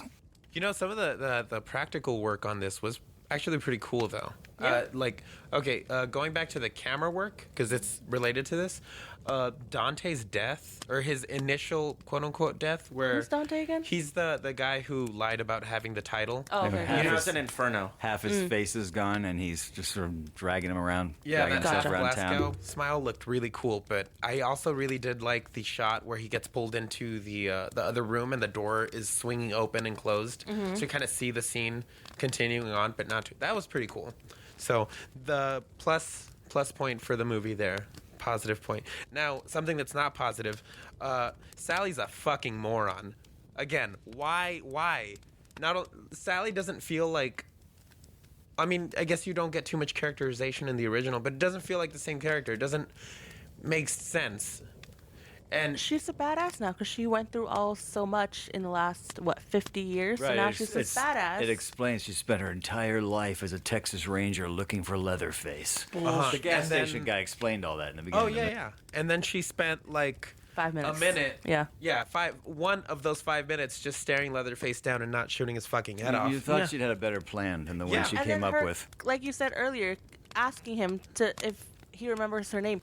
Where do you think he can talk? First of all, if he is the original Leatherface, can he Yeah, talk? because the No. original Leatherface was. Yeah. Oh, That's how he exactly sounded. like that. That was actual dialogue from the script. so this film was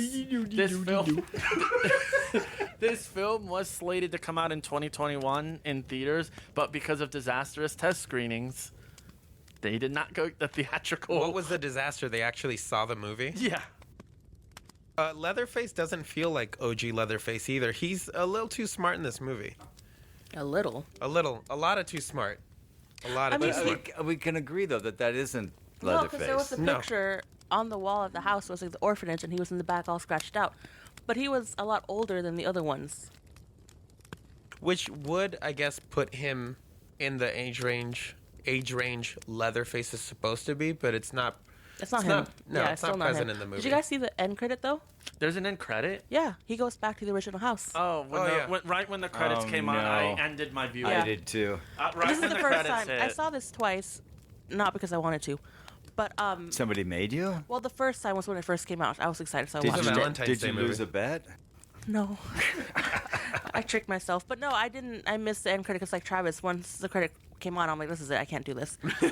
But I was watching because I was writing notes, and then it came on, and it was him just walking to the original house. Yeah. Dan. The If only this original had been- Texas Chainsaw Massacre house? Yeah. So they're trying to tie Yeah. him in that he he was is coming home. Leatherface. It's the ending of Rambo where Rambo, I think one of them were. We'll just Okay. skip this out. But Dan, this is actually this is actually the 9th film in the franchise. There are 9 of them. Wait, Rob Zombie did one, right? Or was I? No, that was Halloween. Okay. Oh, damn. Okay. Sorry, no, I didn't mean Sorry, for I had it one wrong to thing. come out like that. Sam, I know you're probably when this film, like I said, we were excited for it. You remember how we do our like patio series with the projector and everything? Yeah. I was almost gonna be like, you know what? I don't want to watch this on Netflix. I don't want to watch it on a TV. Yeah. This is gonna be good. I gotta put this on a projector. Right.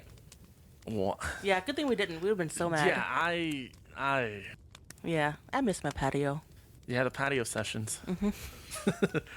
That sounds weird. Yeah. I'm keeping that in there. So when a movie like this comes out, do you even bother looking at what Rotten Tomatoes says or bother reading any reviews, or do you just... Are you just anti what any intelligent person thinks about movies? Well, with this, Because you, honestly, I looked at the Rotten Tomatoes afterwards and went, "Oh, I wouldn't have even turned this Do movie you remember on." what it if was? It's like 23% Well, rotten. That's really high. Yeah, no, I mean, say. it deserves less, believe me. But I would never watch a movie that was 23% rotten. I don't, even if I was in it, I wouldn't watch it. With me, it depends. Like, if I already know, like, I'm locked in and I have to see it, like, I have plans, and I have a feeling it might be bad, I sometimes don't, because then it just kind of ruins it. I end up dreading now I agree. having to go. But I agree with that. I agree, like, if it's part of what we're doing or if there's a higher purpose behind seeing the movie. I'm just talking about general movies and release. Do you care or want to know? 'Cause I this don't. movie I don't can't go be into a s- that. I just, if I like the trailer, I just watch if, it. for me, if a film is too low, like I said, if it's 23 or even lower, lower than that, I won't watch it. But for me, with Rotten Tomatoes, I've always taken out as a, like, if a film that I'm interested in, if it's getting like 80 or 90%, I'll be like, okay, you know what? I want to see this opening weekend. I want to see it soon. If it maybe has like a lower score, like a 60, 50, 40, maybe 30, I kind of prioritize it like, well, I'll get to that one eventually. That's kind of how I dictate my Rotten Tomato scores. That's good. I'll watch Interesting. anything. High, low tomato score, it doesn't matter to me. If it's a subject you're interested in. Yeah. If there's something about it that I want to see, I think there's a lot to learn about terrible movies, especially what not to do. So, I mean, Exactly. I'm open to any kind of experience. I think it does kind of paint my perception of the movie going in. So I'll try to, if I know it's going to be terrible, I'll try to find more things to like about it, just to make sure I'm really ingesting the good things that it's doing. Yeah, Frank, because I think that sometimes with, like, I've seen movies with people, and sometimes they won't like them, and they'll be like, I can't believe it. This movie got a 97% on Rotten Tomatoes. It scored a 97. And for me, it's like, that's not out of 100. It's not scoring a score of 97. Like, it's just that 97 is the percentage of critics that said I liked it or I didn't like it. And that's where I think some people get thrown off, and they kind of get these false expectations when they see a film. I agree, and I think from when I was, in college and coming out, and when movies were in black and white and dinosaurs were roaming the earth, there were actually film critics. There was no Rotten Tomatoes. There was no blogging. There was no, I'll decide, I'm going to just write about this movie and it's going to count. So you would actually read, they weren't reviewers. They were called film critics. Was Ebert and Roper? Yeah, they weren't those guys. Oh, they weren't. Those guys were review. Well, I guess they could be somewhere in the middle. They're like Pauline Kael and the people who were who wrote books about films and stuff. So I guess that's kind of where I came from. What's the so I book? still wanted to. Wow, you're really on a roll tonight. I still wanted to. I still long for that. I don't. My answer is I really don't have any respect for Rotten Tomatoes because I don't know who these people are that are deciding whether it's a good Right. movie or Yeah, not. who are these people that are, like, coming up with science? Yeah. Yeah, where's this coming from? I know. If you read through all the people that are doing it, it's this blog. I have a vlog. Yeah. So Which it's isn't- not. It's not sorry. It's not. No. Go ahead. Yeah, it's not terrible on its face. It's just that I feel like a lot of the film review game has just started to veer towards how many ways can I tear this movie apart that I can get views on. And I mean, we've torn this movie apart too, but I think it's deserving, and I don't think We're not trying. But we're having fun talking about yeah, this movie. and I'm not the one that's going to determine whether people go Right. see this movie or not. Of course. And we're not trying to get attention by doing it. You know what I mean? Like Frank was kind of saying, it's like people are just kind of doing to get attention. It's like, oh yeah, well, I'm going to say a bad review, so now people will go in my article and they'll see who I am. They'll look me up Right. just because of that. Right, We're right. just discussing the film. Yeah, and there's so many reviews on there, especially on Rotten Tomatoes, of people that once you've seen the movie and you read their review, you're like, you got this detail wrong. You didn't pick up on this. Are you watching the movie? Why am I listening to you? Right. You know? I 100% agree. You opened up a I can didn't- of worms. I didn't Dan. mean to get off on this subject. I was just curious because I don't know I don't know what we're drawing from anymore. I don't know Yeah. where we're getting film opinion from anymore that you can go, oh, this is coming from an actual intelligent person who actually really delved deep into this story and really, wrote something valuable about it. It's also like the critics will have one score, and it's always the audiences that have a completely different score. So it's like it doesn't really matter 'cause anymore. I know someone, they actually will be like, that's the critic score, but I know some people that'll just strictly go by like audience score. Yeah. And like I said, I mean, I wish I had some examples now, but there's some crazy ones where it'll be like the critic score will be like 35%, and the audience score will be like 90, Yeah. like 82, and it's even affecting so much now, Dan. Like you said, it's like we don't have these reviewers that we follow, and I'm sure you've all seen now. Every trailer now, right before the movie comes out, will be like, this film has a 98% on Rotten Tomatoes. Right. And they've even put them on the movie covers sometimes, like the slip covers, the stickers certified fresh. It's like Yelpers when they think they're food critics. Michelin stars. Michelin stars is So a thing. we've totally gotten off the subject really of this did. movie. I'm sure this will come up again, though. This subject The Rotten of Tomatoes thing? Yeah, Yeah. I'm sure it'll come up. You again. know what won't come up again? Sally after getting a chainsaw into her stomach. Though she did Although get up she once. did get up and fire a couple of shots. Yeah, because that's the thing that happens. After Yeah. you get chainsaw, you're just like, you know what? I'm just gonna get it for one more time. Yeah, Was just one more it- time to fire off 2 shots Dan. and then give a cryptic Well, dialogue. I'll be honest. When I was watching the movie, and it got to where the 2 sisters were back in the car, back in the Tesla or the Defla or whatever you call it, and they're like sitting there and having that end of movie conversation where it's all kind of cute and everything. I paused the movie and I saw it had 10 minutes left, and I said, "Oh yeah, one of these 2 are going to die for sure." Came back on. Speaking of dying, when Sally died, they were in Texas, which is a field. She became a Sally Field. Nice. And that is where we just lost every viewer that has now turned off the podcast But you forever. like me. You really, really like me. Yeah. Okay, so in final thoughts and ratings, scores, please. I can do this in 3 words. Thank you. This movie sucks. And what would you give it out of 5 chainsaws? Let's do chainsaws. I gave the other one. Sally did chainsaws. She did not survive. That's a porn movie coming out next week. Sally did chainsaws. Sally Does Dallas. Okay. With a chainsaw. That's your bit. See, we Porn have names. Dan and I have bits. We're Yeah, funny. they're disgusting. They Ours have bits is and very- pieces. I will. I gave the original a 5 out of 5. I will give this one. I'm even being generous here. I'm gonna give it like 0.5. Wow. 0.5. See, this is even. I'll give it. You said you're going to do it in 3 words. Yeah, I'm gonna say 0.5. Deathless. Pick It's just so hard. Pick any object in the film. 0.5 wasted opportunities. Perfect. There we go. 0.5 I like wasted that. opportunities. I like that. Sam? I had a whole paragraph, but I talked about it throughout like the first 10 minutes, so I'm just gonna follow in Travis's footsteps. I hated it. I'm gonna be super generous. I'm gonna give it a 1.5 sunflowers, only because I really like that death scene in the police van. That's why 0.5. You're too generous. I know, being nice.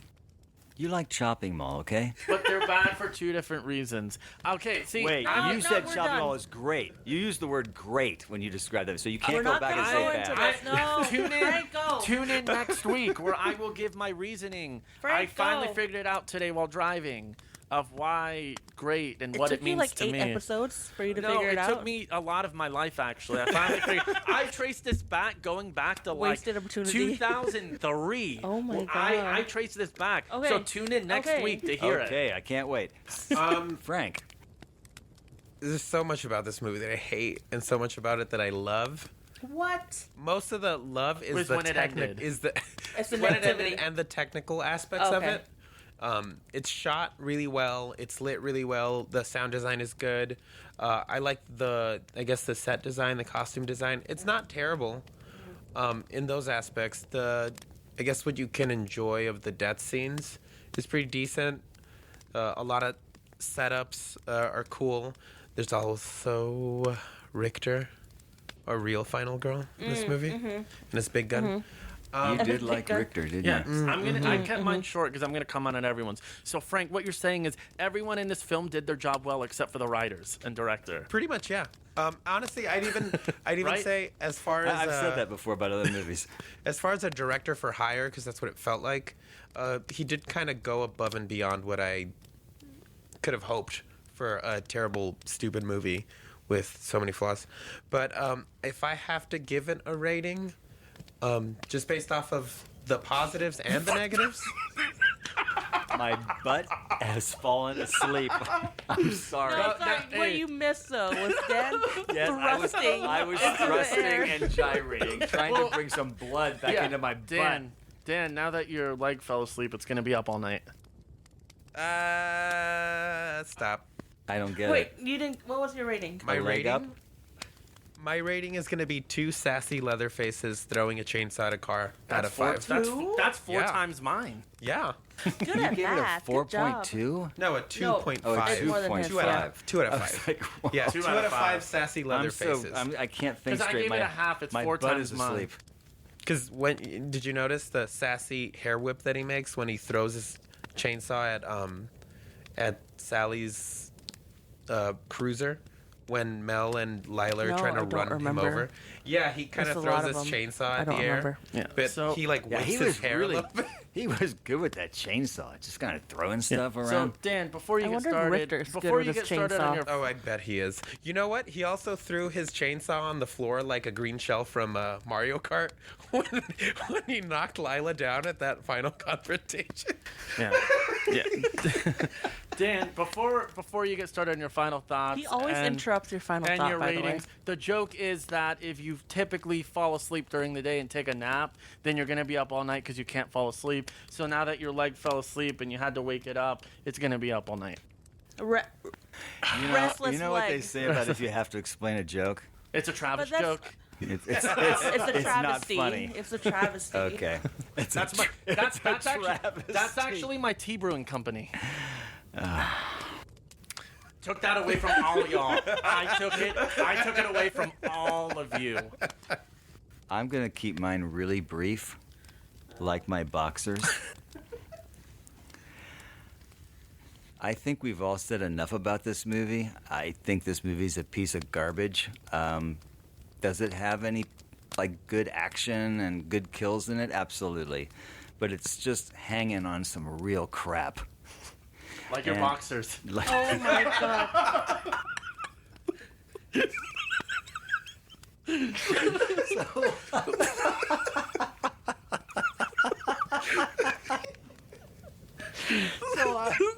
I'm gonna.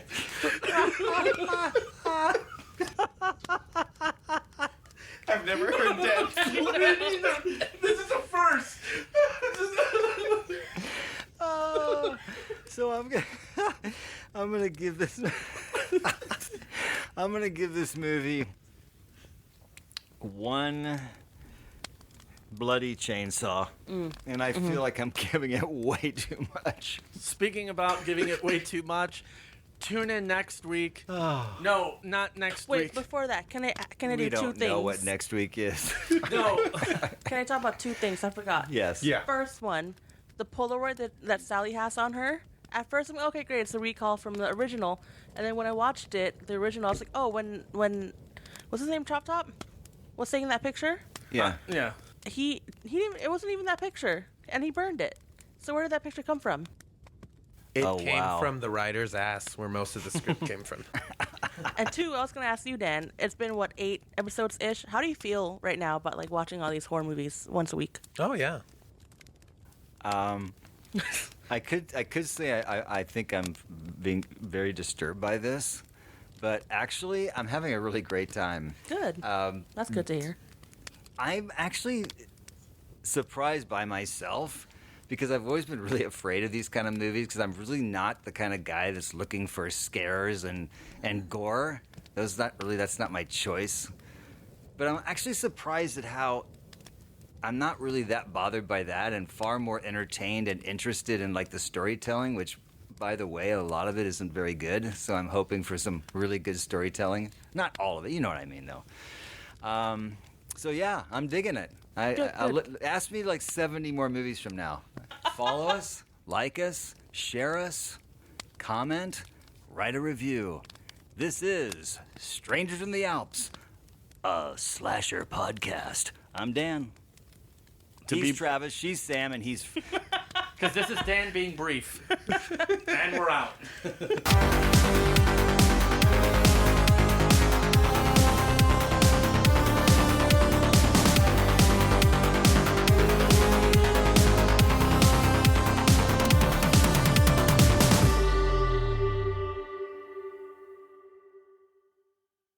Slasher podcast. Woohoo! We're up here in Knoxville, Tennessee right now. Welcome to Strangers. Well, hello to Billy Bob. Hey, Billy Bob, how you doing, boy?